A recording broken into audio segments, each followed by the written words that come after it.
हमारा और परमात्मा का संबंध ऐसे है जैसे फूल और खुशबू। परमात्मा आनंद स्वरूप है। तो इसका मतलब अगर मैं अपने इस परमात्मा संबंध को समझ लूं, जागृत कर लूं, तो मेरा आनंद अपने ही अंदर से आप से आप प्राप्त हो जाएगा। मुझे आनंद के लिए किसी के पास, किसी मनुष्य के पास, किसी चीज के पास, पैसे के पास, शक्ति के पास, ताकत के पास जाना ही नहीं पड़ेगा, क्योंकि जिस चीज को मैं ढूंढ रहा हूं वह आनंद अगर मुझको मेरी अपनी हस्ती से, मेरे अपने अस्तित्व से मुझे अगर प्राप्त हो जाए तो मुझे बाहर जाने की जरूरत कहां। कोई वस्तु जो मेरे पास नहीं होगी तो मैं किसी के घर जाऊंगा मांगने के लिए, पर अगर वो वस्तु मेरे घर में ही है तो मैं क्यों जाऊंगा कहीं पर। आनंद सबको चाहिए, ये निर्विवादित है। It's not a debatable thing. Everybody even those who don't believe in existence of God also want happiness, also want joy in their life. लेकिन जब मेरे खुशी का, मेरे आनंद का संबंध दूसरों से हो जाएगा, तो आप देखिए भाई साहब, दूसरे की मर्जी है, दे दे ना दे, है ना। अब घूमते रहो, पति देखो दुम छल्ला बन के पत्नी जी के पीछे घूमता रहता है कि प्रिय कुछ प्यार दे, वो कहते भाग यहां से। अब लो हो गई ना बेइज्जती। और पत्नी जो है वो पति के पीछे पीछे भागती है क्योंकि सुख वहीं से आना है। तो वो कहती है, तो वो कहता है ठीक से काम किया कर, खाना नहीं पकाया, घर साफ नहीं है, बच्चे ठीक नहीं, फलानी। तो वो बेचारी जी करती हूँ, करू छे।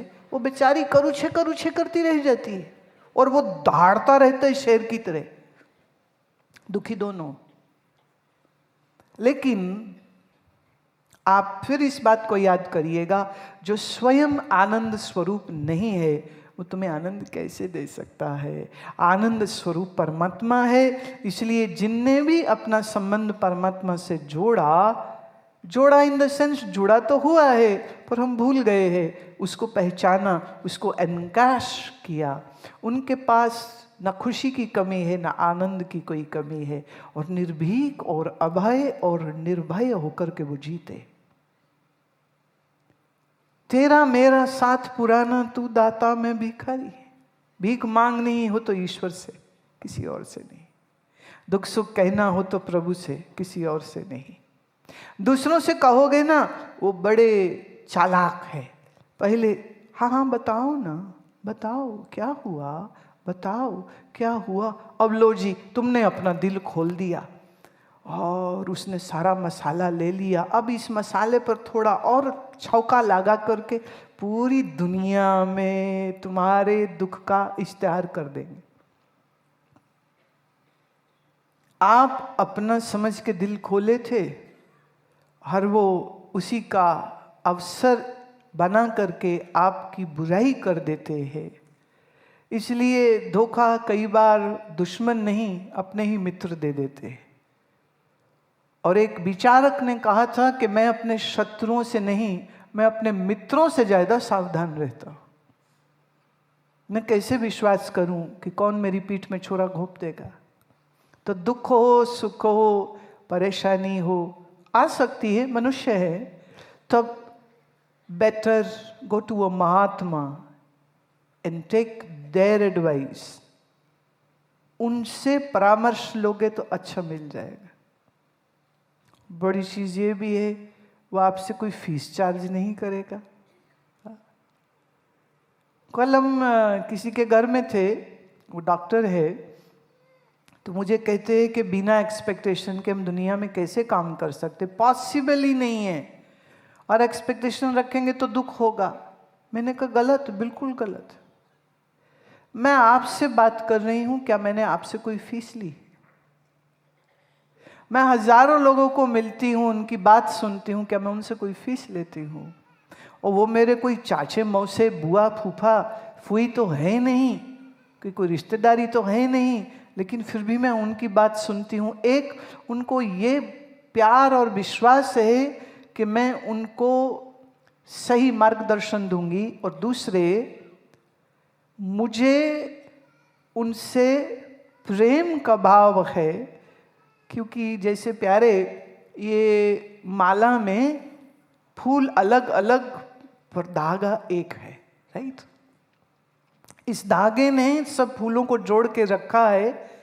इसी तरह से आप सब एक फूल की तरह अलग अलग अलग अलग हो, पर हमारे और आपके बीच में परमात्मा का धागा है। वो धागा हम सबको बांध रहा है, बस आप वो फूल हो जो अपने धागे को भूल गए हो। और संत महात्मा हम उसको कहते हैं जो अपने अंदर के इस जॉइनिंग, इस यूनिटी फैक्टर को समझते हैं। इसलिए तुम संबंध मानते हो खून के, जाति के, गांव के, हम एक गांव के हैं, हम एक प्रांत के हैं, तो आपका प्यार तब होता है। पर मेरा आपसे प्रेम इसलिए है क्योंकि आप हमारे हो, आप हमारे प्रभु के स्वरूप हो, हमारे परमात्मा आपके ही चित्त में, आपके हृदय में, आपके मन में वास करते हैं। तो फूल अलग अलग हो सकते हैं, लेकिन उन फूलों के अंदर जो धागा है वो तो एक होता है। अच्छा, फूल और धागे में तो फिर थोड़ी एक फर्क होती है, लेकिन नदी में, नर्मदा की नदी में लहरें बनती हैं। हर लहर जल है, हर बुलबुला जल है, छोटी बड़ी लहर जल है, छोटा बड़ा बुलबुला वो भी सब जल है। जल और बूंद का संबंध कितना गहरा, जल ही बूंद हो गया, जल ही लहर हो गया। ऐसे ही परमात्मा ही तुम सब हो चुका है, परमात्मा ही है।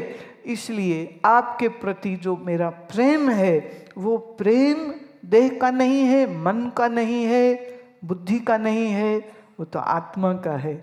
इसलिए आप हमें गैर समझ सकते हो, मेरे लिए आप गैर नहीं हो। जैसे ये दायां हाथ और बायां हाथ में, बायां हाथ पे खुजली हो तो दाएं से खुजा दिया, तो दायां हाथ ये एक्सपेक्ट तो नहीं करता ना बाएं हाथ को, ए बाएं से thank you to me. No, ये भी अपना, ये भी अपना, सर भी अपना, हाथ भी अपना, पाँव भी अपना। तो अब अपने अपने हाथ पैर को अपने खुजा लिया, मालिश कर दिया, तो एक हाथ दूसरे हाथ को धन्यवाद थोड़ी देता है।